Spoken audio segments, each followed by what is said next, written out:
Oliver Twist by Charles Dickens, Chapter 35.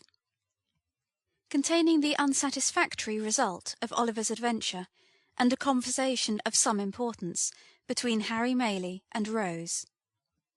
When the inmates of the house, attracted by Oliver's cries, hurried to the spot from which they proceeded, they found him, pale and agitated, pointing in the direction of the meadows behind the house, and scarcely able to articulate the words, "The Jew!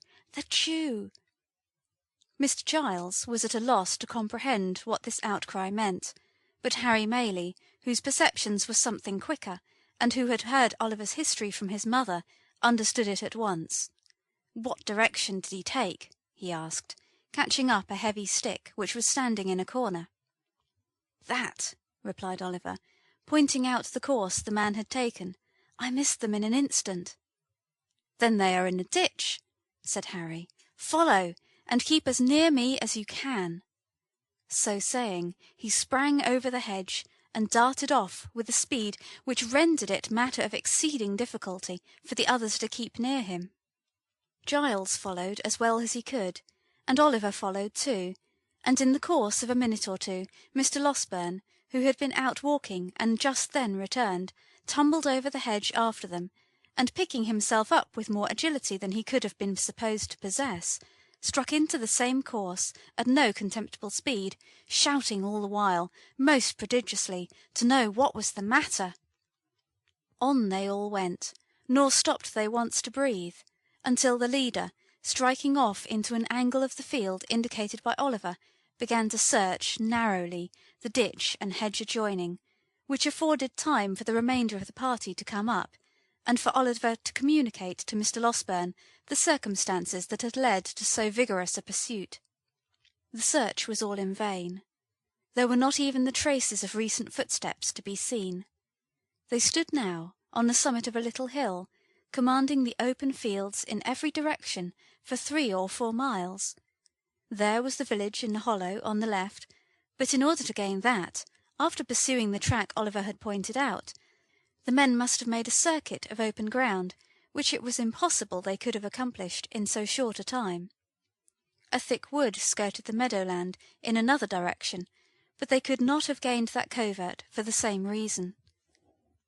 "It must have been a dream, Oliver," said Harry Maylie. "Oh no, indeed, sir," replied Oliver, shuddering at the very recollection of the old wretch's countenance. "I saw him too plainly for that. I saw them both as plainly as I see you now." "Who was the other?" inquired Harry and Mr. Losberne together.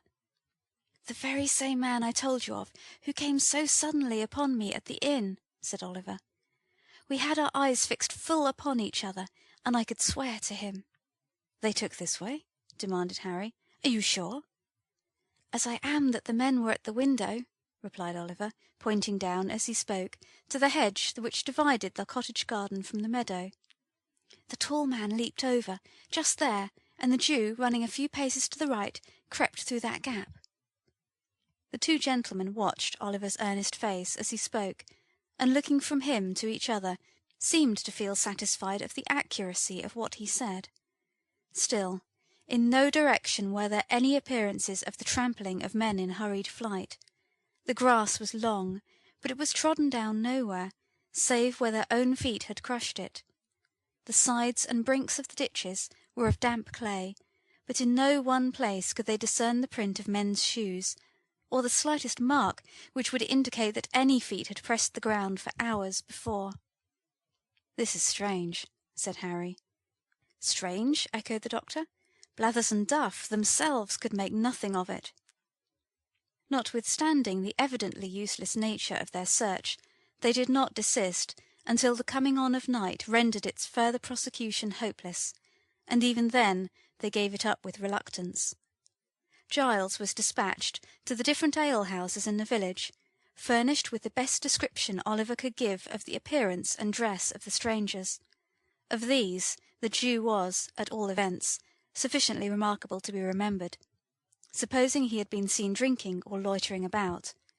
But Giles returned without any intelligence calculated to dispel or lessen the mystery. On the next day fresh search was made, and the inquiries renewed, but with no better success. On the day following, Oliver and Mr. Maylie repaired to the market town, in the hope of seeing or hearing something of the men there, but this effort was equally fruitless. After a few days the affair began to be forgotten, as most affairs are, when wonder, having no fresh food to support it, dies away of itself. Meanwhile, Rose was rapidly recovering. She had left her room, was able to go out, and mixing once more with the family, carried joy into the hearts of all. But, although this happy change had a visible effect on the little circle, and although cheerful voices and merry laughter were once more heard in a cottage, there was at times an unwonted restraint upon some there, even upon Rose herself, which Oliver could not fail to remark. Mrs. Maylie and her son were often closeted together for a long time, and more than once Rose appeared with traces of tears upon her face. After Mr. Losberne had fixed a day for his departure to Chertsey, these symptoms increased, and it became evident that something was in progress which affected the peace of the young lady, and of somebody else besides. At length, one morning, when Rose was alone in the breakfast-parlour, Harry Maylie entered, and with some hesitation begged permission to speak with her for a few moments. A very few will suffice, Rose," said the young man, drawing his chair towards her. "What I have to say has already presented itself to your mind. The most cherished hopes of my heart are not unknown to you, though from my lips you have not heard them stated." Rose had been very pale from the moment of his entrance, but that might have been the effect of her recent illness. She merely bowed, and bending over some plants that stood near, waited in silence for him to proceed. I ought to have left here before," said Harry. "You should, indeed," replied Rose. "Forgive me for saying so, but I wish you had." "I was brought here by the most dreadful and agonizing of all apprehensions," said the young man, "the fear of losing the one dear being on whom my every wish and hope are fixed. You had been dying, trembling between earth and heaven. We know that when the young, the beautiful, and good are visited with sickness, their pure spirits insensibly turn towards their bright home of lasting rest.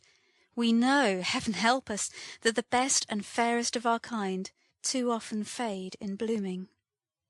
There were tears in the eyes of the gentle girl, as these words were spoken, and when one fell upon the flower over which she bent, and glistened brightly in its cup, making it more beautiful, it seemed as though the outpouring of her fresh young heart claimed kindred naturally with the loveliest things in nature. "A creature," continued the young man passionately, "a creature as fair and innocent of guile as one of God's own angels, fluttered between life and death. Oh, who could hope, when the distant world to which she was akin half opened to her view, that she would return to the sorrow and calamity of this? Rose, Rose, to know that you are passing away like some soft shadow, which a light from above casts upon the earth, to have no hope that you would be spared to those who linger here, hardly to know a reason why you should be, to feel that you belonged to that bright sphere, whither so many of the fairest and best have winged their early flight, and yet to pray, amid all these consolations, that you might be restored to those who loved you. These were distractions almost too great to bear. They were mine, by day and night, and with them came such a rushing torrent of fears, and apprehensions, and selfish regrets, lest you should die, and never know how devotedly I loved you, as almost bore down sense and reason in its course. You recovered. Day by day, and almost hour by hour, some drop of health came back, and mingling with the spent and feeble stream of life which circulated languidly within you, swelled it again to a high and rushing tide. I have watched you change, almost from death to life, with eyes that turned blind with their eagerness and deep affection. Do not tell me that you wish I had lost this, for it has softened my heart to all mankind." "I did not mean that," said Rose, weeping. I only wish you had left here, that you might have turned to high and noble pursuits again, to pursuits well worthy of you. There is no pursuit more worthy of me, more worthy of the highest nature that exists, than the struggle to win such a heart as yours," said the young man, taking her hand. "Rose, my own dear Rose, for years I have loved you, hoping to win my way to fame, and then come proudly home and tell you it had been pursued only for you to share, thinking, in my daydreams, how I would remind you in that happy moment of the many silent tokens I had given of a boy's attachment, and claim your hand as in redemption of some old mute contract that had been sealed between us. That time has not arrived, but here, with not fame won, and no young vision realised, I offer you the heart so long your own, and stake my all upon the words with which you greet the offer." "Your behaviour has ever been kind and noble," said Rose, mastering the emotions by which she was agitated.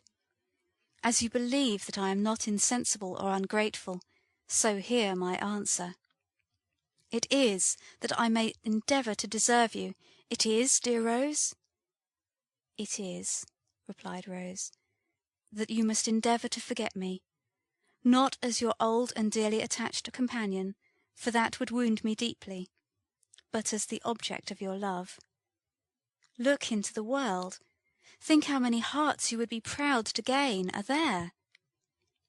Confide some other passion to me, if you will. I will be the truest, warmest, and most faithful friend you have." There was a pause, during which Rose, who had covered her face with one hand, gave free vent to her tears. Harry still retained the other. "And your reasons, Rose?" he said at length in a low voice. "Your reasons for this decision?" "You have a right to know them," rejoined Rose. "You can say nothing to alter my resolution. It is a duty that I must perform. I owe it alike to others and to myself." "To yourself?" "Yes, Harry, I owe it to myself that I, a friendless, portionless girl, with a blight upon my name, should not give your friends reason to suspect that I had sordidly yielded to your first passion, and fastened myself, a clog, on all your hopes and projects. I owe it to you and yours to prevent you from opposing, in the warmth of your generous nature, this great obstacle to your progress in the world." "If your inclinations chime with your sense of duty," Harry began. "They do not," replied Rose, colouring deeply. "Then you return my love," said Harry. "Say but that, dear Rose, say but that, and soften the bitterness of this hard disappointment." "If I could have done so, without doing heavy wrong to him I loved," rejoined Rose, "I could have—" "Have received this declaration very differently?" said Harry. "Do not conceal that from me, at least, Rose." "I could," said Rose. "Stay," she added, disengaging her hand. "Why should we prolong this painful interview? Most painful to me, and yet productive of lasting happiness notwithstanding, for it will be happiness to know that I once held the high place in your regard which I now occupy, and every triumph you achieve in life will animate me with new fortitude and firmness. Farewell, Harry. As we have met today, we meet no more, but in other relations than those in which this conversation have placed us, we may be long and happily entwined, and may every blessing that the prayers of a true and earnest heart can call down from the source of all truth and sincerity cheer and prosper you." "Another word, Rose," said Harry. "Your reason in your own words. From your own lips let me hear it." "The prospect before you," answered Rose firmly, "is a brilliant one. All the honours to which great talents and powerful connections can help men in public life are in store for you. But those connections are proud, and I will neither mingle with such as may hold in scorn the mother who gave me life, nor bring disgrace or failure on the son of her who has so well supplied that mother's place. In a word," said the young lady, turning away, as her temporary firmness forsook her, "there is a stain upon my name, which the world visits on innocent heads. I will carry it into no blood but my own, and the reproach shall rest alone on me." "One word more, Rose! Dearest Rose, one more!" cried Harry, throwing himself before her. "If I had been less fortunate, the world would call it, if some obscure and peaceful life had been my destiny, if I had been poor, sick, helpless, would you have turned from me then? Or is my probable advancement to riches and honour given this scruple birth?" "Do not press me to reply," answered Rose. "The question does not arise, and never will. It is unfair, almost unkind, to urge it." "If your answer be what I almost dare to hope it is," retorted Harry, "it will shed a gleam of happiness upon my lonely way, and light the path before me. It is not an idle thing to do so much, by the utterance of a few brief words, for one who loves you beyond all else. Oh, Rose, in the name of my ardent and enduring attachment, in the name of all I have suffered for you, and all you doom me to undergo, answer me this one question." "Then, if your lot had been differently cast," rejoined Rose, "if you had been even a little, but not so far above me, if I could have been a help and comfort to you in any humble scene of peace and retirement, and not a blot and drawback in ambitious and distinguished crowds, I should have been spared this trial. I have every reason to be happy, very happy now. But then, Harry, I own I should have been happier." Busy recollections of old hopes, cherished as a girl long ago, crowded into the mind of Rose while making this avowal, but they brought tears with them, as old hopes will when they come back withered, and they relieved her. "I cannot help this weakness, and it makes my purpose stronger," said Rose, extending her hand. "I must leave you now, indeed." "I ask one promise," said Harry. "Once, and only once more, say within a year, but it may be much sooner, I may speak to you again on this subject, for the last time." "Not to press me to alter my right determination," replied Rose, with a melancholy smile. "It will be useless." "No," said Harry, "to hear you repeat it, if you will, finally repeat it. I will lay at your feet whatever of station of fortune I may possess, and if you still adhere to your present resolution, will not seek, by word or act, to change it." "Then let it be so," rejoined Rose. "It is but one pang the more, and by that time I may be enabled to bear it better." She extended her hand again, but the young man caught her to his bosom, and imprinting one kiss on her beautiful forehead, hurried from the room. Chapter 35